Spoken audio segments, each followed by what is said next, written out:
Despite a 13-4 finish and an early first-round exit in the playoffs, I still think there's some players for the Vikings that need to be put on alert, especially with how things are going. And yes, things went well relatively last season, but if this team wants to take a big step forward and continue to get better, there's some things that definitely need to happen. And I think because of that, there are 5 players, uno, dos, tres, cinco, that need to step up in 2023 for the Minnesota Vikings. My first one's going to be a little bit of controversial. Kirk Cousins, that's right. Now, I need to start off by saying Kirk Cousins played the best football of his career this last year. Like, honestly, I think every day I watch Purple for the Win podcast. You guys need to give them a listen because he's awesome. I love Andy.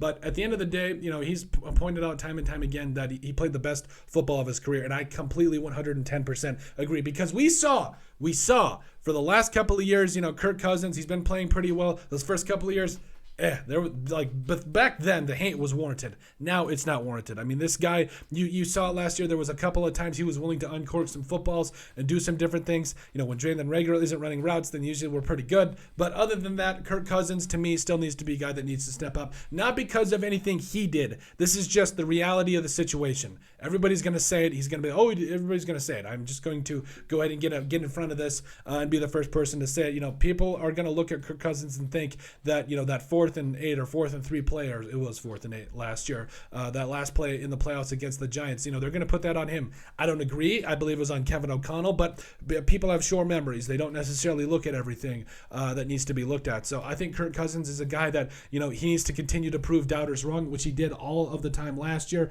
Multiple game-winning drives, multiple times he put the team on his back and he was able to go there and make some plays. But overall, I think Kirk Cousins is the guy that's going to have to step up and at least play to the level that he did last year and continue to help propel this Vikings team because, yes, even with the addition of Jordan Addison, this offensive line is scary.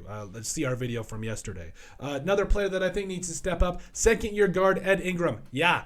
I mean, you allow 11 sacks last year, had a 57.0 PFF grade. I believe he had a pass blocking grade of under 50.0.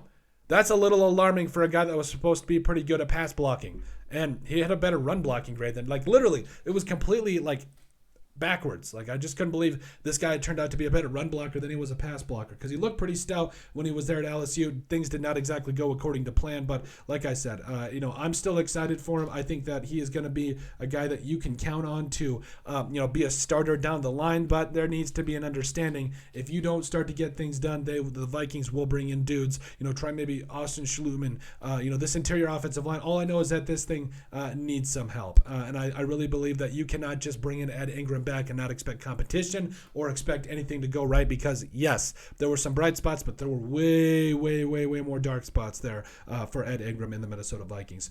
Player number 3 that I think needs to step up is safety Cam Bynum. Now, yes, the Vikings did bring in a couple of guys. Obviously, Lewis Seen last year. Harrison Smith is still that dude. Josh Metella stepped up. I think, honestly, Jay Ward is going to be really good for the Vikings this year. I think he could step in at safety, but for the first season, we were so excited about Cam Bynum, and now, last year, 50.2 PFF pass coverage grade. Pretty good against the run, 74.4 PFF grade there. But overall, Cam Bynum's not that dude, or at least not seeming to be. So he got picked on multiple times throughout last year. I don't know if it was because he was confused, or what was necessarily going on there. But, allowed 5 catches for, I believe it was literally 2 touchdowns on 2 throws last year against the Lions. He got picked on against Jamison Williams. I know that was tough. But overall, last year, according to PFF, was targeted 33 times, allowed 22 catches for 344 yards, 6 touchdowns, and 2 picks.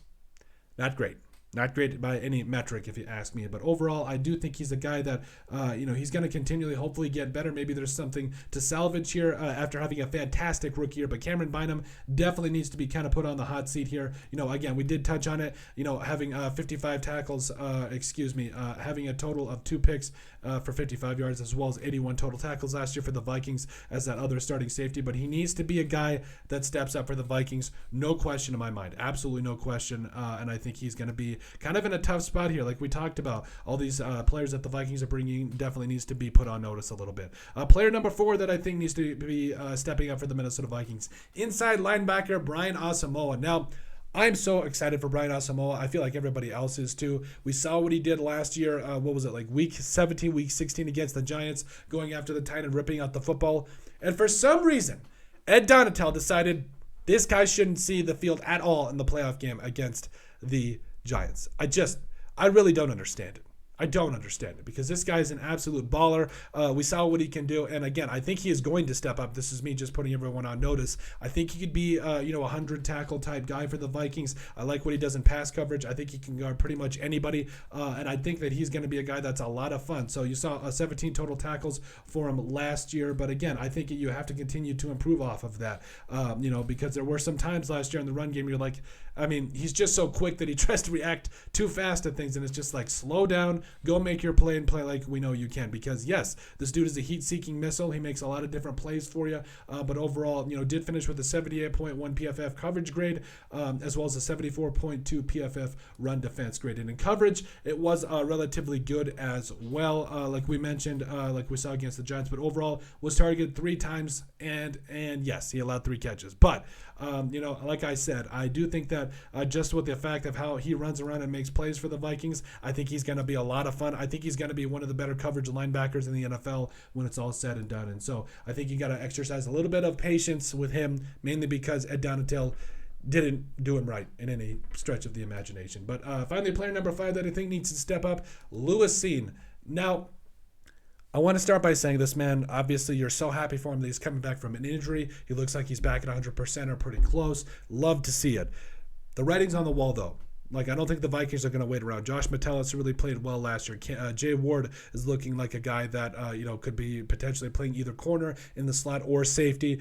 Cam Bynum was over Lewis Cine on the depth chart, or he was ahead of him, earlier in the season. So, and again, Lewis Cine is that dude. I understand that completely, and I'm so happy that he's healed, and I wish him nothing but the best moving forward. But, there needs to be a sense of urgency here if you're Cine, because, yes, he is an absolute stud coming up out of Georgia, former national champion, but at the end of the day, the NFL waits for nobody. And I think this year, when he gets his opportunities, especially with Brian Flores as the leader of this defense, you need to go make plays, you need to go do your thing, and then we'll go from there. But that is it. That is 5 players that we think need to step up for the Minnesota Vikings. Let us know what you guys think. Make sure you guys like and subscribe down below. Leave a like and a comment. It helps people find the show. Greatly appreciate all of your guys' support. You are all truthfully awesome. We love every single one of you. Down in the description below, you'll find all of our social media platforms. So give us a like and a follow there. Also remember to give us a listen and sub on iTunes. And finally, if you have anything else you'd like us to cover, send us an email at thesportsbp@yahoo.com or put in the comment section down below, and we would love to cover it. But let us know what you guys think about our 5 players for the Minnesota Vikings that need to step up.